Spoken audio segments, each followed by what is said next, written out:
হাই friends, আজি মই বনাম ব্ৰইলাৰ মাংস বইল। এয়া গোটেইখিনি ৰেডি কৰি লৈছোঁ।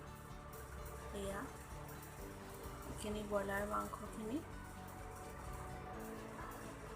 আৰু লগতে বিলাহী অলপমান, পিঁয়াজ অলপমান, ধনিয়া অলপমান, জলকীয়া, আলু কেইটামান, স্কচ আৰু কেপচিকাম এটা, এইখিনি গোটেইখিনি কাটি ৰেডি কৰি ল'লোঁ। বলক এয়া এটা কেৰাহীত অকণমান তেল লৈছোঁ। এতিয়া মই ব্ৰইলাৰ মাংসখিনি অকণমান ভাজি ল'ম। অকণমান তেল দিছোঁ, বেছি তেল নিদিব। ভাজি ল'লে তেতিয়া কেঁচাৰ অকণমান কিছুমানে বেয়া পায়, কেঁচা মাংসৰ গোন্ধ এটা ওলাই পেলাই, সেইটো কাৰণে অকণমান ভাজি লৈছোঁ যাতে কেঁচাৰ গোন্ধটো নাথাকে। বেছি সময় নাভাজিব, অকণমান সময় ভাজিব। এইখিনি মই গোটেইখিনি ভাজি উলিয়াই ল'লোঁ। এয়া চাওক, এইখিনি এতিয়া মই এটা কেৰাহীত বইলখিনি বহাম। এইখিনি গোটেইখিনি বইলখিনি পাচলিখিনি ইয়াতে দি দিছোঁ। একো দিয়া নাই, মই অকল মাংস ভজা কেৰাহীটোতে পানী দি পিনে গোটেই চব্জিখিনি ঢালি দিছোঁ। এতিয়া ইয়াতে মই অকণমান আদা নহৰু পেষ্ট দি দিছোঁ।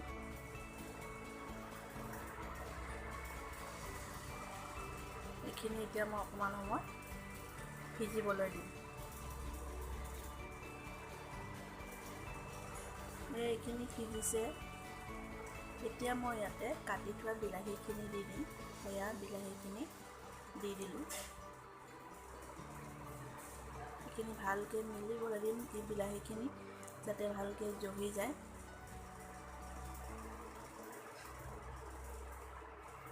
এয়া গোটেইখিনি উতলিছে। এতিয়া ইয়াত মই ভাজি থোৱা মাংসখিনি দি দিছোঁ। এয়া গোটেই তৰকাৰীখিনি সিজাৰ পাছতহে কিন্তু মাংসখিনি দিব, নহ'লে একেবাৰে দিলে মাংসখিনি গোটেইখিনি সিজি নাইকিয়া হৈ যাব, টুকুৰা টুকুৰি হৈ যাব। এয়া এইখিনি অকণমান সময় মই ঢাকি দিম। এতিয়া এয়া গোটেইখিনি তৰকাৰী ৰেডি হৈছে, উতলিলে। এতিয়া মই ইয়াতে ধনিয়া পাতখিনি ছটিয়াই দিম। এয়া ধনিয়া পাতখিনি ছটিয়াই দিলোঁ আৰু এতিয়া মোৰ তৰকাৰী ৰেডি হৈ গ'ল। মই গেছটো এতিয়া অফ কৰি দিম। এয়া ফ্ৰেণ্ডছ, আজি মোৰ ব্ৰইলাৰ মাংস বইল। এয়া গৰমে গৰমে ভাত লগত খাবচোন, বৰ ধুনীয়া লাগে। একেবাৰে চিম্পলকৈ বনাইছোঁ। ভিডিঅ'টো চাই ভাল পালে লাইক আৰু শ্বেয়াৰ কৰিব। Thank U.